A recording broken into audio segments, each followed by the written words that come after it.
let's not sugarcoat it. Most millennials didn't just miss the 401k train. We waved at it as it sped by and said, "I'll catch the next one."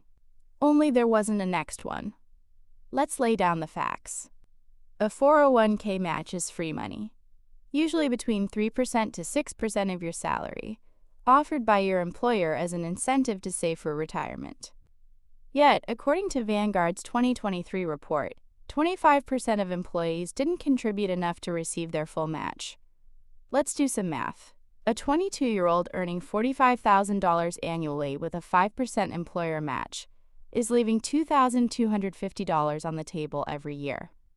Over 20 years, with no growth, that's $45,000 just gone. But with average market returns of 7% compounded yearly, that same $2,250 a year turns into over $110,000 by age 42. By retirement at 65, it's close to $600,000, all for doing nothing except saying yes.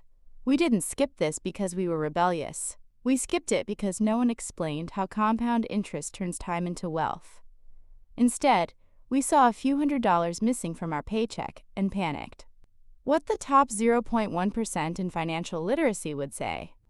They'd tell you that not maxing out your employer match is like saying no to a legal, guaranteed, tax-deferred lottery that pays you every year for life. And here's the hard truth. If you're 30 and haven't started contributing, you don't need a miracle. You need urgency. Because the longer you wait, the more expensive that mistake becomes. Let's talk automation. Not the tech buzzword kind. We mean automating your savings. One of the most underrated habits that could have made thousands silently pile up in your name. Here's a simple truth. If you don't see the money, you won't miss the money. But if it hits your checking account first, temptation strikes. Suddenly, that $100 was meant for Uber Eats, not your future. The Federal Reserve reports that nearly 37% of Americans would struggle to cover a $400 emergency. That's not a budgeting problem. That's a behavior problem. Now imagine this. A 25-year-old sets up a direct deposit of $200 every paycheck into a separate high-yield savings account.